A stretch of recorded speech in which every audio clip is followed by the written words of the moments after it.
आज की क्लास में राजनीतिक शास्त्र का एमसीक्यूज प्रश्न करेंगे। इसमें उच्च न्यायालय से संबंधित इसका पहला प्रश्न है, राज्य की कार्यपालिका शक्ति किसमें निहित होती है? तो ये हो जाएगा राज्यसभा में, option number B. Question number 2 है, राज्य सरकार का कार्यकारी अध्यक्ष कौन है? तो ये हो जाएगा राज्यपाल, option number B. Question number 3 है, भारतीय राज्य में राज्यपाल की नियुक्ति कौन करता है? तो ये हो जाएगा राष्ट्रपति, option number D. Question number 4 है, राज्यपाल अपना त्याग पत्र किसे देता है? तो ये देता है राष्ट्रपति को, option number D. Question number 5 है, निम्न में किसको हटाने का प्रावधान संविधान में नहीं है? तो ये हो जाएगा गवर्नर को, option number C. Question number 6 है, निम्नलिखित में से किसको महाभियोग के बिना हटाया जा सकता है? तो इसका हो जाएगा ऑप्शन नंबर सी हो जाएगा किसी राज्य के राज्यपाल को। क्वेश्चन नंबर 7 है, भारतीय संविधान के अनुसार राज्य का अधिशासी प्रधान कौन होता है? तो ये राज्यपाल होता है, option number A. Question number 8 है, राष्ट्रपति किसकी सलाह पर किसी राज्य के राज्यपाल की नियुक्ति करते हैं? तो ये हो जाएगा प्रधानमंत्री, option number C. Question number 9 है, राज्य सरकार का संवैधानिक प्रमुख होता है? तो ये हो जाएगा राज्यपाल का, option number D. Question number 10 है, सामान्य रूप में राज्यपाल का कार्यकाल होता है? तो ये होता है 6 वर्ष का, option number D. Question number 11 है, राज्यपाल राज्य में किसका प्रतिनिधि होता है? तो ये हो जाएगा राष्ट्रपति का, option number A. Question number 12 है, उपराष्ट्रपति को नियुक्ति कौन करता है? तो इसका हो जाएगा ऑप्शन नंबर ए हो जाएगा राष्ट्रपति। क्वेश्चन नंबर 13 है, राज्यपाल पद पर बना रहता है? तो ये हो जाएगा राष्ट्रपति के प्रसाद यंत्र पर, option number C. Question number 14 है, राज्यपाल को प्रति माह कितना वेतन प्राप्त होता है? तो ये हो जाएगा 3,50,000 रुपये, option number D. Question number 15 है, राज्यपाल का वेतन और भत्ता किस कोष से आता है? तो ये हो जाएगा राज्य की आकस्मिक निधि से, option number D. Question number 16 है, राष्ट्रपति शासन में राज्य का प्रमुख शासन संचालक कौन होता है? तो इसका हो जाएगा ऑप्शन नंबर बी हो जाएगा राज्यपाल। क्वेश्चन नंबर 17 है, किसी भारतीय राज्य की राज्यपाल से संबंधित निम्नलिखित में से कौन सा कथन सही नहीं है? तो ये हो जाएगा या संबंधित राज्यों को विधायक उसे पद से हटाया जाने के लिए प्रस्ताव पारित करता है तो वह पदमुक्त किया जा सकता है, ऑप्शन नंबर सी।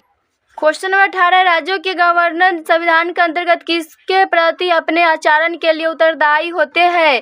तो ये हो जाएगा राष्ट्रपति को, ऑप्शन नंबर डी। क्वेश्चन से भारतीय संविधान के अनुसार राज्य की विधायिका में सम्मिलित है? तो इसका हो जाएगा ऑप्शन नंबर डी हो जाएगा केवल 4। राज्यपाल, विधानसभा एवं विधान परिषद जहां इसका अस्तित्व हो, तो ये सही है केवल, तो इसका ऑप्शन नंबर डी हो जाएगा। क्वेश्चन नंबर 20 है, निम्नलिखित में से कौन भारत के राष्ट्रपति की इच्छा तक ही पद पर बना रहता है? तो इसका हो जाएगा ऑप्शन नंबर बी हो जाएगा राज्यपाल। क्वेश्चन नंबर 21 है, राज्यपाल के पद पर नियुक्ति की न्यूनतम उम्र सीमा है? तो ये हो जाएगा 35 वर्ष, option number C.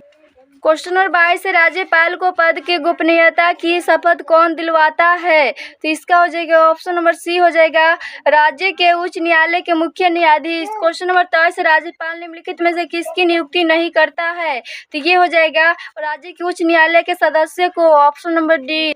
Question number 24 है, राज्यपाल विधानसभा में आंग्ल भारतीय समुदाय कितने व्यक्तियों को मनोनीत कर सकता है? तो इसका हो जाएगा एक, option number A. Question number 25 है, राज्यपाल विधान परिषद में अधिक से अधिक कितने सदस्यों को मनोनीत कर सकता है? तो ये हो जाएगा निश्चित संख्या नहीं, option number D. Question number 26 है, राज्यपाल सोने के पिंजरे में निवास करने वाली चिड़िया के समतुल्य है, यह किसका कथन है? तो ये हो जाएगा सरोजिनी नायडू का, option number B. Question number 27 है, किसी भारतीय राज्य के सबसे लंबे समय तक सेवा में रहने वाले पहले राज्यपाल कौन है?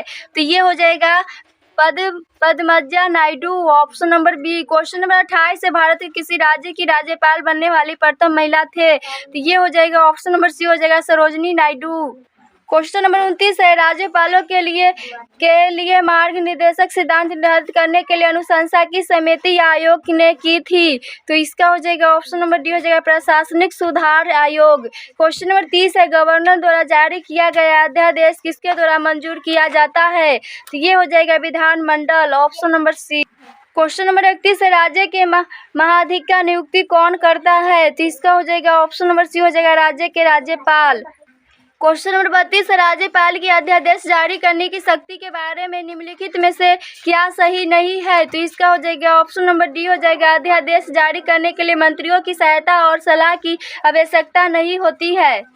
क्वेश्चन नंबर 33 है, किसी राज्य के राज्यपाल को निम्नलिखित में से किसकी शक्ति प्राप्त नहीं है?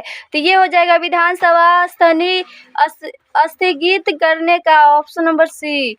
क्वेश्चन नंबर 34 है, राज्य विधानमंडल के अनुमोदन के बिना राज्यपाल द्वारा अध्यादेश कितनी अवधि के लिए लागू रहेगा? तो इसका हो जाएगा ऑप्शन नंबर बी हो जाएगा 6 सप्ताह। क्वेश्चन नंबर 35 है, राज्यपाल के कर्तव्य के विषय में निम्नलिखित कथनों में से कौन सा सही है? तो इसका हो जाएगा ऑप्शन नंबर बी हो जाएगा केवल 2, जहां राज्यपाल अपनी मंत्रिपरिषद से स्वतंत्र रहकर कोई निर्णय लेता है या जहां वह राष्ट्रपति शासन के अधीन राज्य के मुख्य कार्यपालक के तौर पर कार्य करता है, वहां उसके कार्य संसद द्वारा संवीक्षा के अधीन होता है। तो इसका हो जाएगा ऑप्शन नंबर बी हो जाएगा केवल 2।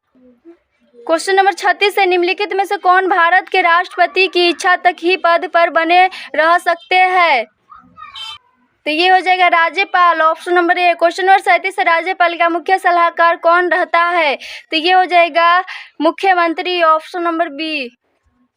क्वेश्चन नंबर 38 है, किस राज्य में राज्यपाल की नियुक्ति संविधान के अनुच्छेद है? तो इसका हो जाएगा 155 के तहत होती है, ऑप्शन नंबर सी।